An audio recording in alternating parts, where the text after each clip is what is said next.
Hey friends, today I am doing a VR hashtag first five, last five tarot.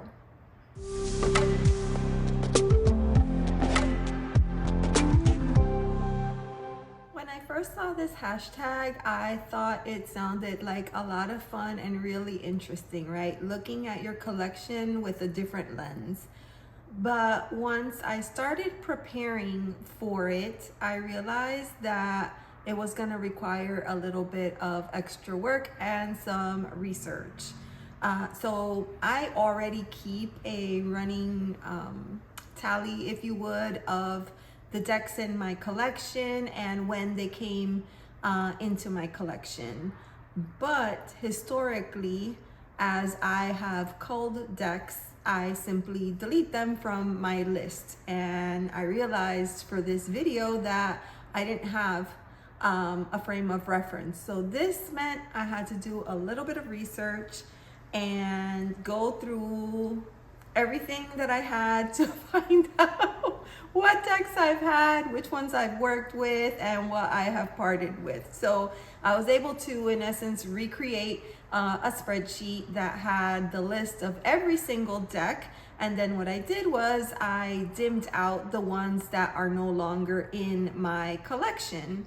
And I felt good about that. It was a lot of work, but I think it was worthwhile. What I noticed though, that when I looked at my top five, I think, yeah, I only had one that was still in my collection from my original top five. And as a matter of fact, when I looked at the last five, there were three that were still in my collection. So two in my last five have already found new homes.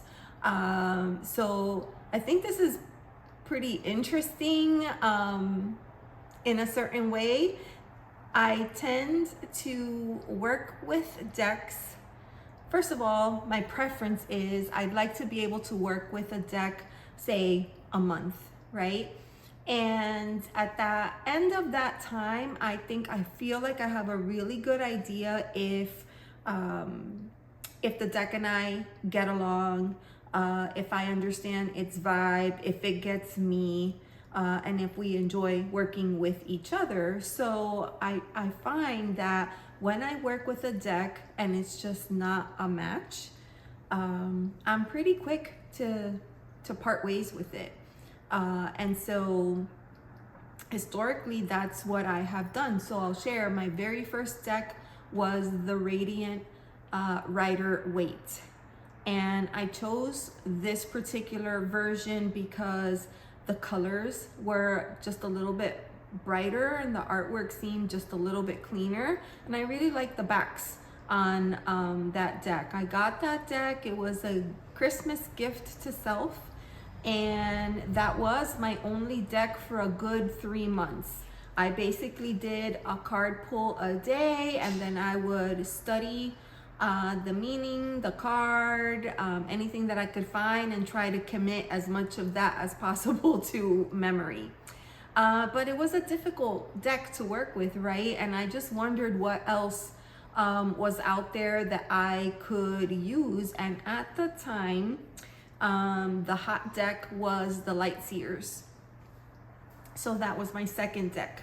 I picked up a copy of the Light Seers, and immediately I feel like it transformed my readings, because now I didn't have to rely so much on the guidebook. I can get a little bit more information just from the artwork. I found that the cards told a story, and it was a story that I could understand. So I really enjoyed having that deck.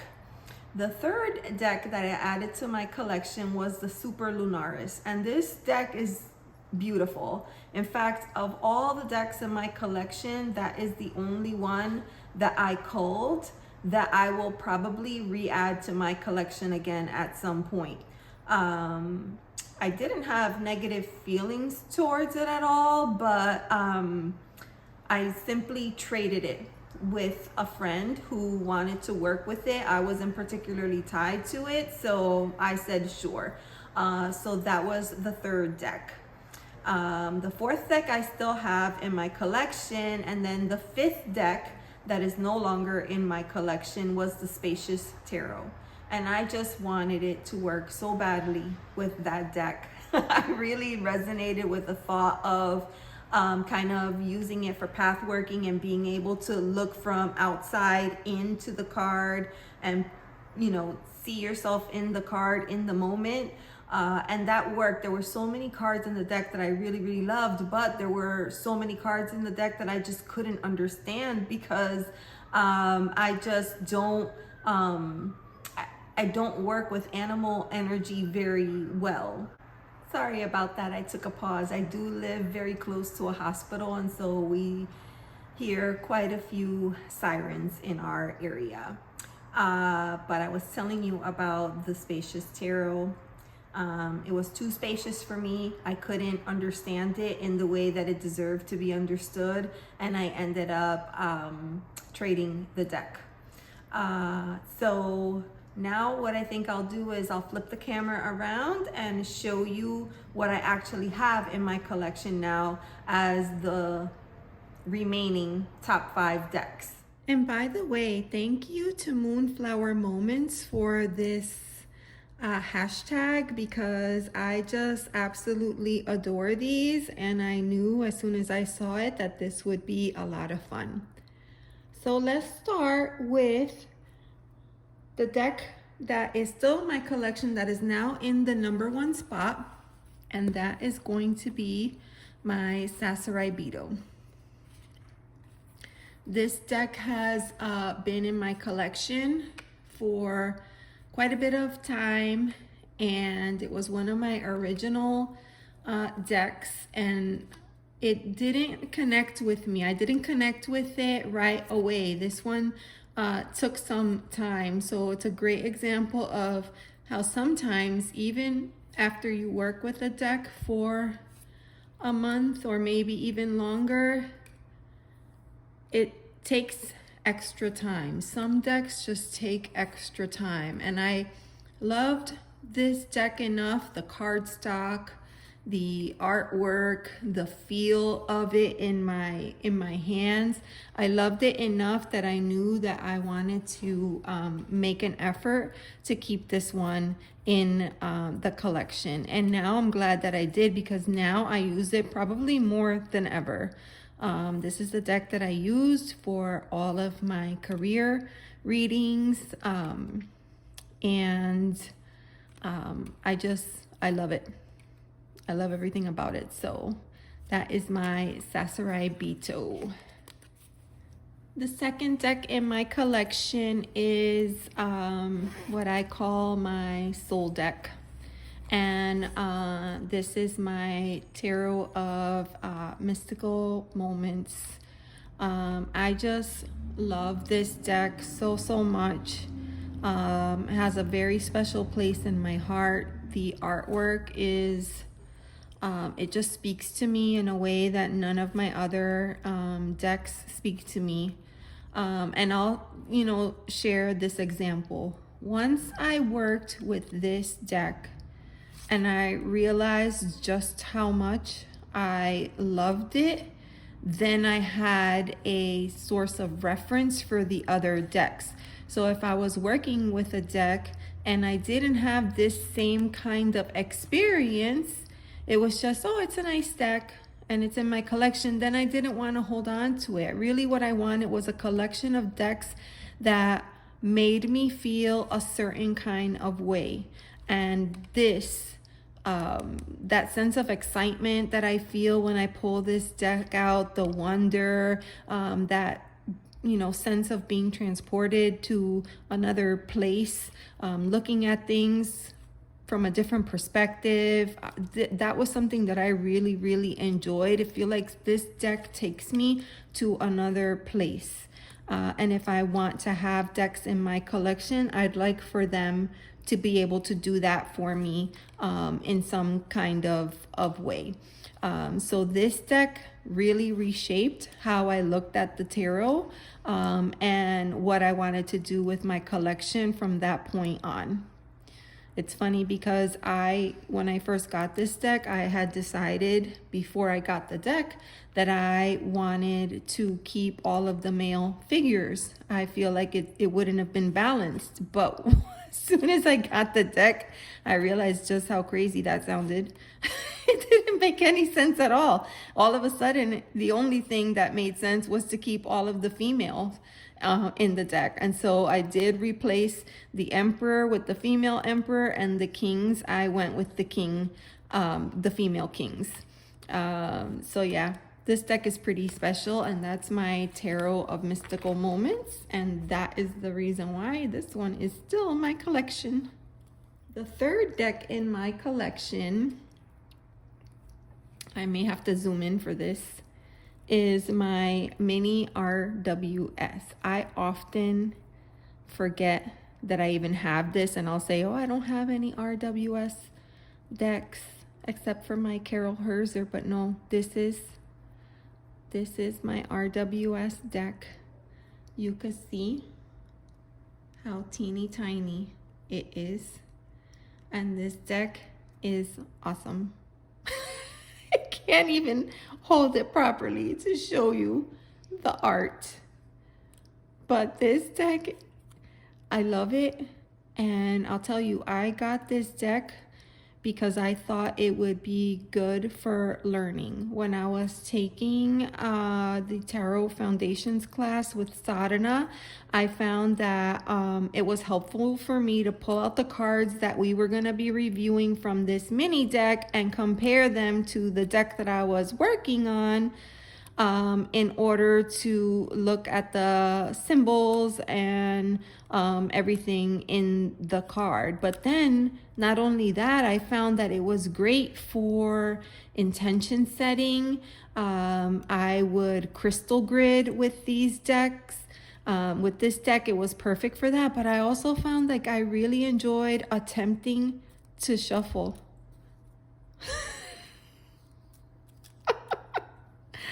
Shuffling this deck gives me great joy, especially if I can get it. If I can overhand shuffle it without making a disaster, I feel like I won. I actually had this deck on the chopping block, right? I had it listed for sale, and here recently I went back and I was like, no, what are you doing? Get back here. I need you in my collection. So yes, this little mini deck is awesome for many different reasons. And I love how petite it is. And it's just perfect for so many things. So that is still in my collection. That is the mini RWS. You can see it's just maybe 2 fingers. The fourth deck in my collection is the Ember and Aura Awakening Edition. And I remember I wanted this deck so much. And the creator, look at those card backs. The creator was doing another run, a print run of this deck at the time, but it wasn't going to be the Awakening Edition. And the Awakening Edition, the color was a little bit more vibrant. It had more pink, and then the edges were like this beautiful color. Whereas the regular edition was a little bit more maybe muted tones. If I remember correctly, it seemed more like earthy, the colors.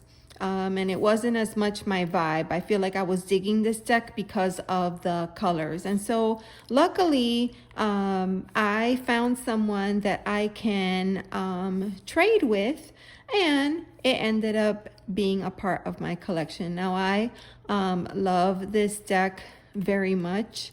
I got some very deep readings using this deck, and it's been a while since I last used it. So here's what I'll say. I'm not sure that this will remain in my collection moving forward, but I'm not ready to part ways with this one just yet. And it's funny because if you had asked me that a year ago, I would have said there's no way that this is leaving my collection because it's great. So it's interesting how opinions change over time. But yeah, this is the Ember and Aura Awakening Edition. The fifth deck in my collection is gonna be my Sun and Moon. And actually this deck was also on the chopping block, but I featured this deck in another video. Let me set that aside. I featured this deck in another video, and since then I couldn't stop thinking about it because I used to use this deck for moon readings, and I always had really great messages with this deck. I really enjoyed it, but I just kind of thought that our time was over, right? And I packed it up and I listed it, but then I started to think about it, and I was like, I don't know if I could do it because it's my only mini deck, and I trimmed it myself, I edged it myself, I keep it in my purse, and it's perfect for travel. Oh, the joys of recording on your phone and running out of storage.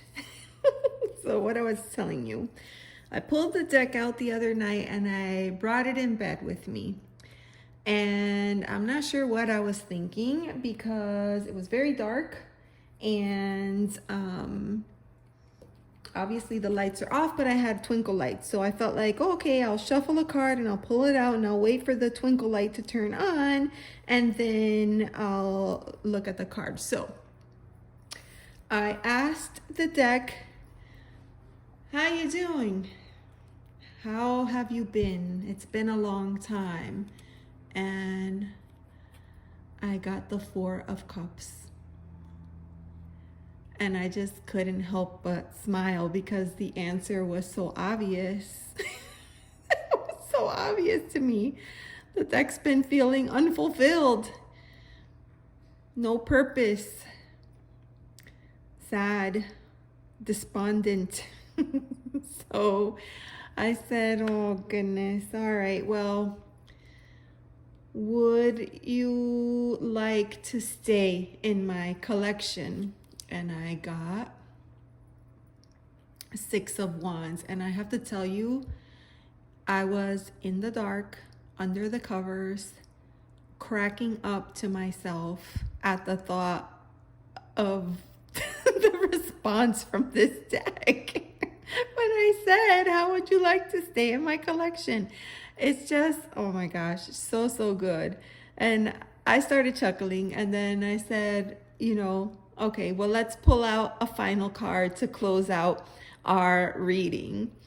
And I pulled out the Lovers, right? So choice has been made, signed, sealed, and delivered.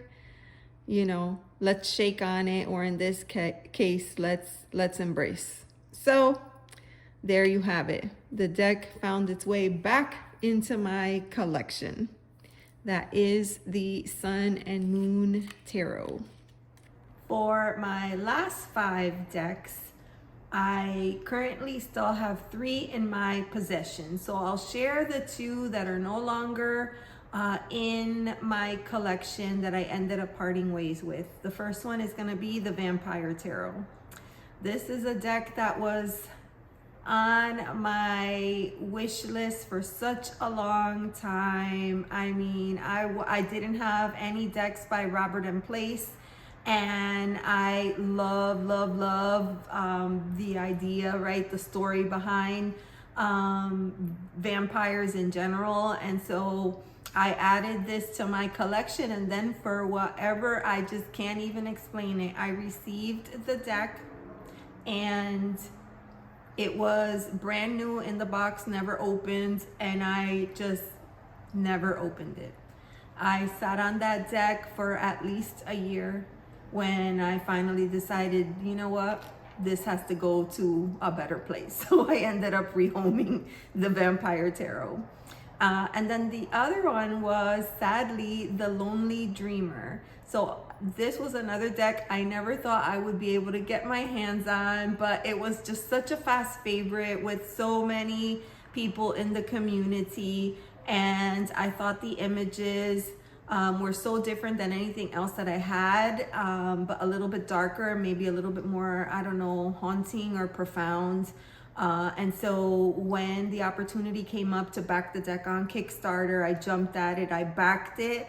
But by the time the deck arrived, I was no longer practicing at that point in time. And so when I came back to my collection, I decided that at that point I had so many decks that were still brand new in the box, never been touched, that I decided to just go ahead and rehome it and work with my existing decks. So now I think what I'll do is I'll flip the camera around and let you see the 5 decks that I still have in my collection. So let's move on to the last 5. So there were 3 that are still in my collection, but 2 were purged. So I'm gonna show you my current last 5 decks. So coming in at number 5 would be, oh, this happens every time, the Kai Tarot Love or K Tarot Love. I'm not 100% sure. But this deck, in fact, I can't wait to work with this deck again because I feel like this is great. This is gonna be great in the springtime. But this was the deck. This deck came into my collection. It was unexpected, unplanned, and I was super grateful to receive this from my very good friend. And limited time, I would say I had limited time to use this deck, but I just love it so much. And I know that I can sense that there's a bond and a connection with this deck because the artwork speaks to me, and I rather enjoy it, and I find the readings to resonate with me. And so this is one that is definitely going to be in my collection. So the 4th deck in my collection is actually the Gaian Tarot. And this is technically in my collection, but it's also listed on my site because I don't think that I'm gonna hold on to this for as much as I wanted this deck. I just feel like, I mean, I opened it to make sure that it wasn't damaged because the first time I purchased this deck, it was damaged. And so the deck is here, never been opened. But now coming back to my practice, I don't know that I want to sit. First of all, this is the largest deck in my collection. I think I measured this yesterday. It was 4 by 6. I want to say these cards are. And so I don't know that I want to take the time to trim this deck at this point in the game. So I don't know. My thought on this deck was I am going to put it on my site, and if it sells, then it wasn't meant to be. And if it doesn't sell, then it will stay, and I will trim it and edge it and give it some love and kind of go from there. So no decisions, never used this deck, but it's still currently in my collection. On the opposite side of that, we have my Saki, another deck that I haven't used yet, but I already know that this deck isn't going anywhere because it's just too much for me. It's amazing. I love this deck, and there's no way, even if I just never use this deck and just pull the cards out and look at the artwork and laugh at it from time to time, That's enough for me. This deck gives me those feels that I was talking about that I don't have with every single deck in the collection, which is why I am working to cull it down a bit, because I want to have this kind of connection. You know, not all the same, because you're not going to have the same connection with every single deck, but each connection should be special. And that's how I feel when I look at this deck. It makes me smile.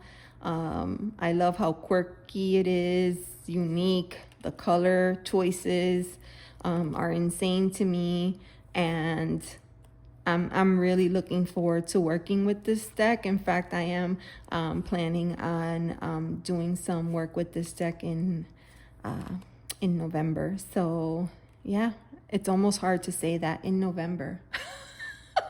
Like, I can't believe how quickly this year has gone by. Three of Swords. Yeah, that's how I feel. Like, whoa, this year is just creeping up. It's almost done, and sometimes I just can't believe how quickly the time goes. The next deck in the collection that I'm going to share today is the Creatures Tarot. This is, again, a deck that I haven't opened or touched yet. I do plan on using this deck in December for some reason, I've decided. So you can see the guidebook. There's not a lot in here, you know, just the basics, but still I find that even sometimes when there's not a lot, there's enough, you know, when you need a little nudge. So this was a Kickstarter, and I saw it, and you know, this particular creator, this is Sarah Kathleen in the UK, and she has a few decks, and she had a cutesy version which was cute, but I don't know, I wanted this one just seemed like a little bit darker. Look at those backs. Oh, it still smells like new deck. It's very strong smell, but yeah, I haven't even like used it or gone through it, and so I don't want to like take the joy out of it by doing it at this moment. But yeah, a deck that is one of the newer ones in my collection that hasn't been used yet, but I am looking forward to playing around with it. In fact, when I backed this deck, I also backed the Oracle, and so now I'll have both the tarot with the Oracle. So this is my Creatures Tarot. And the last deck that came into my collection was my Bohemian Gothic.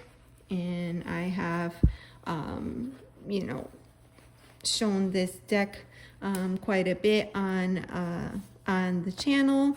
I picked up the cute bag to go with it, and in retrospect, I'm not even sure why I did that, because it came with an awesome box, and I wasn't thinking at the time, and I just did it.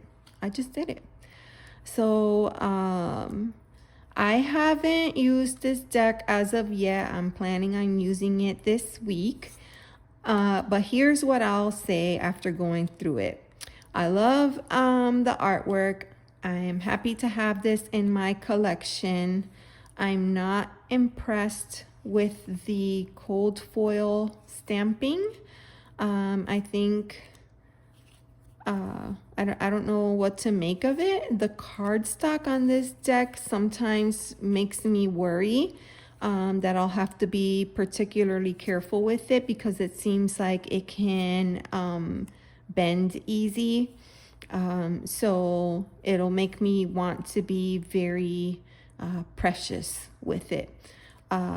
So those are kind of like my first impressions of the deck, but in terms of like reading with, I haven't done that yet. But I plan to do it this week. I've spent quite a bit of time with the guidebook, with the cards, and I'm looking forward to doing a few readings with it. This was one of those decks that was, on a wish list. Never thought that it could happen because they kept saying they were gonna stock it. They were not gonna stock it. That was it, was done. It was out of print.